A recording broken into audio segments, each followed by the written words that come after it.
আমি বেশ কয়েকবার আপনাদেরকে রাঙামাটির বনরূপা বাজারের ফ্রেশ শাকসবজির ভিডিও শেয়ার করেছি, বাট কোনো সময় বনরূপায় মাছের বাজারে কি কি মাছ পাওয়া যায় তা শেয়ার করা হয়নি। আর একটা আপু আমাকে অনেক রিকোয়েস্ট করেছে যে বনরূপা বাজারে এখন কি কি মাছ পাওয়া যাচ্ছে তা দেখানোর জন্য। তো আজকে আমি আপনাদেরকে শেয়ার করব আমাদের রাঙামাটি বনরূপা বাজারে কি পরিমাণ হচ্ছে কাপ্তাই লেকের মাছ এখন পাওয়া যাচ্ছে, আর কাপ্তাই লেকের মাছ ছাড়াও বনরূপায় মাছের বাজারে কি কি মাছ পাওয়া যায় তা নিয়ে থাকছে আজকের ভিডিও।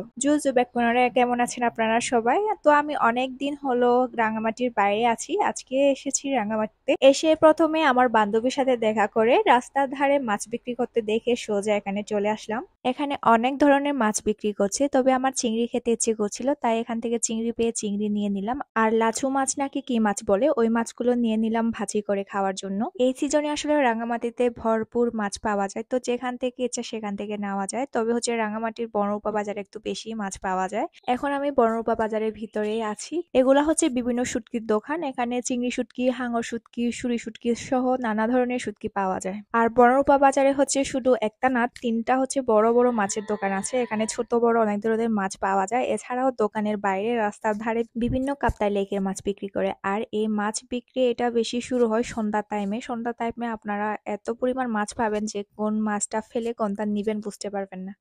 আপনাদের এগুলা কত করে? 120।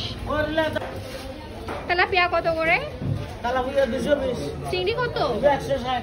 চিংড়ি কত? চিংড়ি বাবা 100। এগুলোতে ব্যাকলে কমা বাকি আয়। ওই লিগের মাল দিদি। এগুলো হচ্ছে সব লেকের মাছ। জাগর মাছ। জাগের মাছ না? শোল মাছ হচ্ছে 350 করে।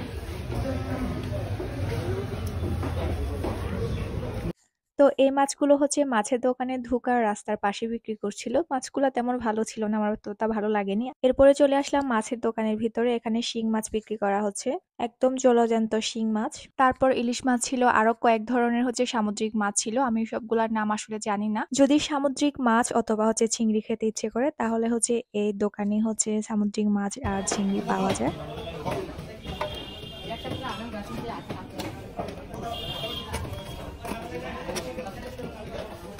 আজকে এই মাছের দোকানে তেমন সামুদ্রিক মাছ ছিল না, তবে অন্যান্য সময় আসলে কিন্তু প্রায় সময় পাওয়া যায়। আজকে একটু কম ছিল। তো এখন আমি এই দোকান থেকে বের হচ্ছি। বনরূপা বাজারের রাস্তায় বের হয়ে দেখলাম প্রচুর পরিমাণে হচ্ছে মাছ বিক্রি করা হচ্ছে, কাপ্তাই লেকের মাছ। আবার অনেকেই হচ্ছে জাগ শিখেছে, তো জাগ থেকে হচ্ছে মাছ ধরেছে, একদম টাটকা টাটকা মাছ। আর এই মাছগুলোকে আপনারা কি মাছ বলেন আমি এই মুহূর্তে আমার নামটা মনে আসতেছে না। আর রাস্তার পাশে যে সবজি বিক্রি করে সেই সবজি দোকানের পাশে হচ্ছে অনেক বড় বড় হচ্ছে কোরাল মাছ বিক্রি করতেছে। এই যে এগুলা কিন্তু ভিডিওতে ছোট লাগতেছে, কিন্তু বাস্তবে অনেক বড়। একটা মাছ মনে হয় 2-3 কেজি হবে। তো দেখতেই পাচ্ছেন এখানে চিংড়ি, কোরাল, তারপর হচ্ছে ইলিশ মাছ বিক্রি করা হচ্ছে। আর এদিকে দেখেন সন্ধ্যাবেলায় বনরূপা বাজারে কি রকম মানুষের ভিড়। এখন প্রায় হচ্ছে 6:30 বেজে গেছে, তাও হচ্ছে অনেক মানুষ। আর এই যে এগুলা হচ্ছে সব নাকি জাকের মাছ। এই মাছগুলো কেনার জন্য মানুষ একদম ঘিরে ধরেছে, দেখেন আপনারা।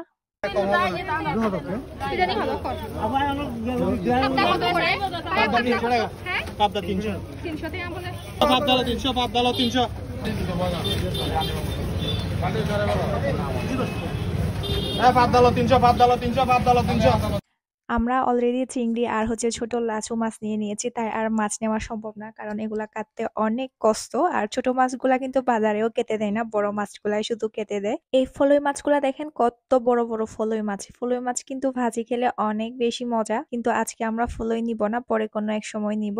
আর এখানে তেলাপিয়া মাছ, তারপর হচ্ছে শোল মাছ, এগুলা হচ্ছে বিক্রি করছে। সন্ধ্যার টাইম ছাড়া মাছের দোকানগুলো বাদে আপনারা কিন্তু রাস্তার ধারে কাপ্তাই লেকের এই মাছগুলো আপনারা পাবেন না। তবে সন্ধ্যার টাইমে কিন্তু বনরূপার রাস্তায় একদম মাছের বাজার বসে, আপনারা দেখে শুনে হচ্ছে মাছ নিতে পারবেন। এখন যাচ্ছি সেকেন্ড মাছের দোকানে। এখানে অনেক বড় বড় মাছ পাওয়া যায়। আসলে আমি যদি আপনাদেরকে দেখাতে না আসতাম তাহলে আমি নিজেও জানতাম না যে এখানে এত বড় বড় মাছ পাওয়া যায়। এই দুইটা রুই মাছ কিন্তু অনেক বড় বড়।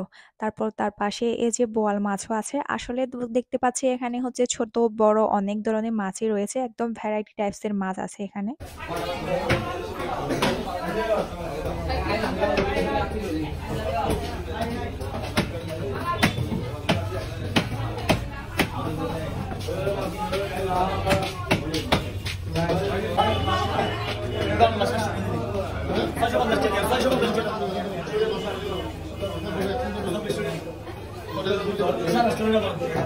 এই মাছগুলা দেখেন, এগুলা কিন্তু বিশাল বড় বড় মাছ।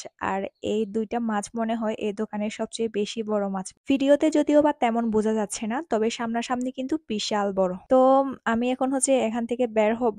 আর সামনে আরেকটা মাছের দোকান আছে, কিন্তু ওই দোকানটাতে আমি যাব না, কারণ ওই দোকানেও নাকি একটু মাঝারি সাইজের মাছ পাওয়া যায় আর কি। আর এখানে হচ্ছে মুরগির ঘিলা, কলিজা, পা এগুলা বিক্রি করা হচ্ছে। আর রাস্তায় বের হয়ে এখানে অনেকগুলা কাঁঠাল বিক্রি করছে দেখতে পেলাম, তো এখান থেকে একটা হচ্ছে কাঁঠাল নিয়ে নিলাম আমি। তো এখন হচ্ছে বাসায় যাওয়ার পালা। বাসায় গিয়ে কামলাগিরি শুরু করে দিতে হবে, চিংড়ি মাছ কাটতে হবে। আর ব্লগটা তাহলে এখানে শেষ করি। আপনারা যদি আমার ভিডিওগুলো ভালো লাগে অবশ্যই লাইক, কমেন্ট এন্ড শেয়ার করে পাশে থাকবেন। তো সবাই ভালো থাকবেন, টাটা, বাই বাই। দেখা হবে নতুন আরেকটি ভিডিও নিয়ে। বাই।